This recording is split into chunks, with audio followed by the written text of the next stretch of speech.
আসসালামু আলাইকুম। আজকের ক্লাসে তোমাদের সকলকে স্বাগতম। আজকে আমরা শিখব ক্যালকুলাস 1 এর চ্যাপ্টার 16 বি। তোমরা যারা মেজর এবং নন মেজর আছে উভয়ের জন্য গুরুত্বপূর্ণ একটা ম্যাথ। 0 থেকে পাই বাই 2 ইন্টিগ্রেশন 0 থেকে pi by 2 ln sin x dx এর মান আমাকে নির্ণয় করতে হবে। তো অ্যাজ এ ফার্স্ট আমাদের কাজ হচ্ছে ধরে নিতে হবে। এই অধ্যায়ের প্রথম কাজ কি বলতো? তোমাকে আমাদের ধরে নিতে হয়। কেন? কারণ প্রমাণের সুবিধার্থে আমাকে ধরে নিতে হয়।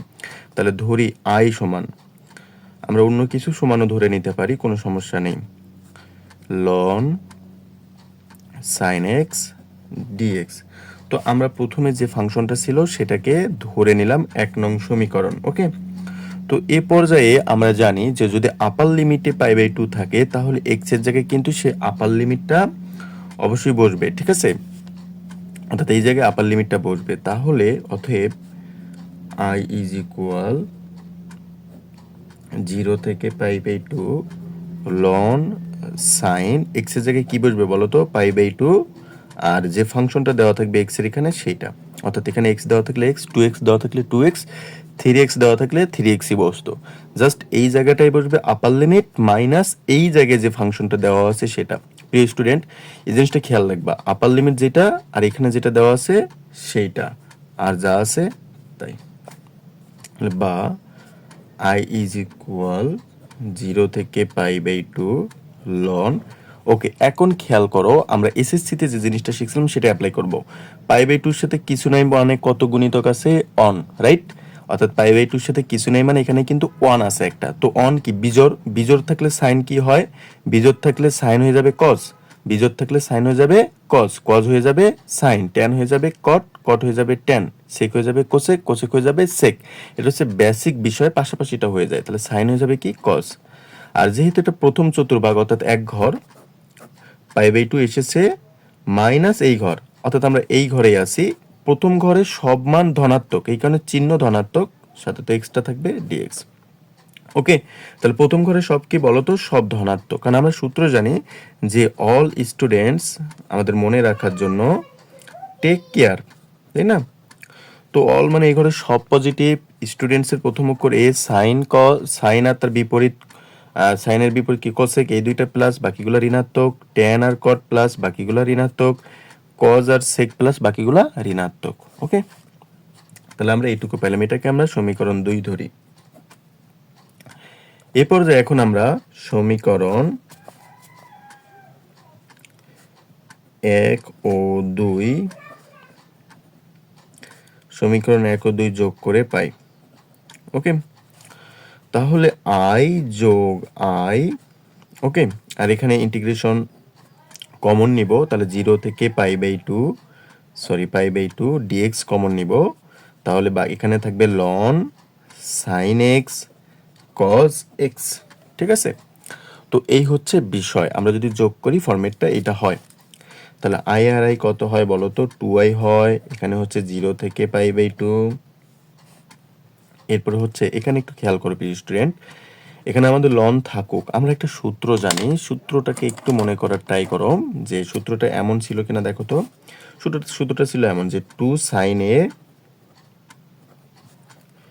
cos a is equal sin 2a, ছিল কিনা এইটাই এখন আমরা এখানে অ্যাপ্লাই করব। তো যেহেতু এখানে 2 নাই, আমরা এখানে দিব 2 দিব 2 sin a cos a dx। যেহেতু প্রিয় স্টুডেন্ট, যেহেতু এখানে 2 ছিল না, আমরা দিয়েছি, এই কারণে আমার নিচে কিন্তু ভাগ করে দিতে হবে, কারণ মান কিন্তু একই রাখা উচিত। ওকে, তো এই পর্যায়ে 0 থেকে পাই বাই 2 ln, আমরা এইটার সূত্র অ্যাপ্লাই করব। 2 sin a cos a সমান sin 2a ডিভাইডেড 2 dx। তো আশা করি এই পর্যন্ত তোমাদের কোথাও প্রবলেম নেই।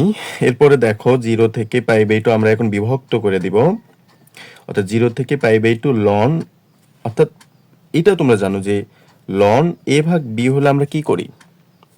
আমরা লিখি ln a minus ln b, অর্থাৎ ভাগের সময় বিয়োগ হয়ে যাবে, তাই নয় কি? তাহলে এখানেও কিন্তু আমরা সেইটাই অ্যাপ্লাই করব। তাহলে ln sin 2x এবং dx উভয়কেই দিয়ে যাব মাইনাস, সেম ভাবে এখানেও ইন্টিগ্রেশন অ্যাপ্লাই করব 0 থেকে পাই বাই 2 ln, আর নিচে কত আছে 2 dx। তো এইটাই হচ্ছে আমাদের সেই মানে মেইন যে পয়েন্ট অর্থাৎ মেইন যে ফাংশনটা বা মেইন যে সমীকরণ সেটা, এটার উপর ভিত্তি করে কিন্তু আমাদের ম্যাথ সামনে আগাবে। এখন এখানে একটা জিনিস খেয়াল করো প্রিয় স্টুডেন্ট, সেটা হচ্ছে আমাদের পরিমাণের সুবিধার্থের জন্য এখানে যে 0 থেকে π/2 আছে আর এখানে যে 0 থেকে π/2 আছে, আমরা এখানকার যে 0 থেকে π/2 আছে সেটাকে কি করব বলো তো, পরিবর্তন করব। সেইটাকে অর্থাৎ আপার লিমিট লোয়ার লিমিটটাকে আমরা পরিবর্তন করব। এইটাকে পরিবর্তন করব না, তার পিছনে একটা কারণ আছে, রিজন আছে। রিজনটা একটু পরেই দেখতে পারবে, কারণ এখানে এমন একটা ভ্যালু বের হবে যেখান থেকে চাইলে আমরা আগের রূপে স্বরূপে আবার ফিরে যেতে পারবো। তো সেই কাজটা এখন আমরা করব, সেটা হচ্ছে ডান পক্ষের প্রথম ইন্টিগ্রালের জন্য, ওকে, ডান পক্ষের প্রথম মানে এইটুকু, ওকে। তাহলে এইটুকুর জন্য আমরা কি ধরবো, ধরি এই 2x, ওকে। তাহলে ধরি আমরা কি ধরলাম, 2x সমান z। এই 2x সমান আমরা কি ধরলাম, z ধরলাম। তো এখন 2টাকে আমি অপোজিটে পার করে দেব। তাহলে দেখো তো জিনিসটা এমন হয় কিনা, x সমান z/2। আমরা যদি আরো একটু সাজিয়ে লিখি তাহলে x সমান হচ্ছে হাফ আর z, এটাই তো হয়। অর্থাৎ হাফকে বাইরে বের করে নিয়ে আসলাম আর জেড থাকলো। এখন এখন যেহেতু এটাকে আমরা ধরলাম, যেটাকে ধরি সেটাকে তো আমাদের ইন্টিগ্রেশন করতে হয়, তাই না? তাহলে যদি ইন্টিগ্রেশন করি তাহলে কি হয় খেয়াল করো, এটুকুকে ইন্টিগ্রেশন করব। ভালো করে খেয়াল করো, এক্স কে ইন্টিগ্রেশন করলে হয় অন ইজ ইকুয়াল হাফ তো ধ্রুবক, আর জেড কে ইন্টিগ্রেশন করলে হয় ডিজেড ডিএক্স। তো এখন এটাকে আমরা যদি আর গুণন করে একটু সাজিয়ে লিখি তাহলে ডিএক্স এর সাথে অন গুণ করলে হয় ডিএক্সি, আর এই পাশে থাকে হাফ ডি জেড, ওকে। তো দেখো এইটুকুতে আশা করি প্রবলেম নেই তোমাদের। আমরা ডিএক্স এর ভ্যালু পাইলাম হাফ ডিজিট। এখন যেহেতু স্টুডেন্ট এখানে ডিএক্স এর সাপেক্ষে আপার লিমিট লোয়ার লিমিটটা ছিল, আমাদের ভ্যালু ধরার কারণে ডিজেটে চলে গিয়েছি আমরা। যেহেতু ডিজেটে চলে গিয়েছে, এখন ডিজেটের সাপেক্ষে আমাকে আপার লিমিট এবং লোয়ার লিমিট নির্ণয় করতে হবে, ওকে। তাহলে আমরা আপার লিমিট এবং লোয়ার লিমিটটা নির্ণয় করে ফেলি। তাহলে যখন x সমান 0 তখন আমাদের z সমান কত আসে আমরা দেখি। ওকে, লোয়ার লিমিট ছিল 0 যখন, আচ্ছা x সমান 0, তাহলে আমাদের ভ্যালুটা ছিল হচ্ছে z সমান 2x। তাহলে অতএব z সমান 2 ইন্টু 0 মানে 0ই, ওকে। আমাদের ভ্যালু কিন্তু এইটা, অর্থাৎ এইটার এখানে মান বসেই কিন্তু আমরা পাবো, যেটা ধরছিলাম সেখানেই কিন্তু আমাদের মান বসাইতে হবে। আবার যখন x সমান π/2 তখন z সমান, যেটা জানি আগে লিখে নেই, 2x, z সমান 2 ইন্টু π/2, তাহলে 2 কাটা, অতএব z সমান হচ্ছে শুধু পাই। তাহলে দেখো আমরা কিন্তু আলটিমেটলি আমাদের যে আপার লিমিট লোয়ার লিমিট এটা পেয়ে গিয়েছি। এখন জাস্ট আমরা মানটা বসিয়ে দেব 3 নং সমীকরণে। তাহলে 3 নং সমীকরণ সমাধান করে পাই। 3 নং সমীকরণটা কি ছিল, 2i ইজ ইকুয়াল, এটা আমাদের 3 নং সমীকরণ, 0 থেকে π/2, ওকে, 0 থেকে π/2 লন সাইন এক্স, আচ্ছা লন সাইন 2x ছিল, সরি, 2x dx মাইনাস 0 থেকে π/2 লন 2 dx, ওকে। যা ছিল সেটা আমরা উঠিয়ে নিলাম। এই পর্যায়ে এখানে দেখো 0 জায়গায় যদি, অর্থাৎ আমরা লিমিট চেঞ্জ করব, অর্থাৎ 0 হলে তো 0ই, আর π/2 হলে পাই। আর এখানে দেখো লন সাইন 2x সমান আমরা ধরেছিলাম কিন্তু z, 2x সমান কি ধরেছিলাম, z। আর dx সমান আমরা কি লিখতে পারি বলো তো, dx সমান আমরা লিখতে পারি, আমরা এটা বের করেছিলাম, dx সমান হাফ dz, হাফ dz। আচ্ছা মাইনাস, এখানকার কাজটা একটু খেয়াল করো, লন 2কে আমি বাহিরে নিলাম, ধ্রুবক পদটাকে বাহিরে নিলাম, আর dx এর, অর্থাৎ dx কে ইন্টিগ্রেশন করলে হয় x, আর ইন্টিগ্রেশনের ফলাফলটা π/2 0 বসে গেল। তো বাকি কাজটা দেখো, এখানে 0 থেকে π/2 হয়ে যাবে আবার, কারণ এখানকার যে 2 সেটা কিন্তু আমরা আল্টিমেটলি এখানে আনতে পারি, ঠিক আছে? ম্যাথমেটিক্যালি ক্যালকুলেশনের জন্য এখানকার যে 2 সেটা আমরা এখানে এনে নিতে পারবো, কোনো সমস্যা নেই। তো এই জন্যই কিন্তু আমরা এইটার লিমিটটা চেঞ্জ করেছিলাম, কারণ আমরা জানি যে এটা আবার আগের মতোই হয়ে যাবে।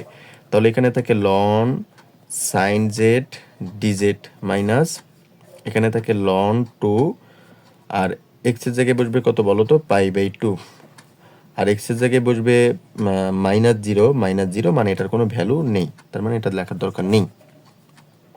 আচ্ছা, তো এই পর্যায়ে এখানে দেখো 0 থেকে π/2 ln sin, তো প্রিয় স্টুডেন্ট দেখো z dz সমান কিন্তু আমরা আলটিমেটলি লিখতে পারি x dx, ওকে? আর এখানে একটু খেয়াল করো এই জায়গাটার ক্ষেত্রে,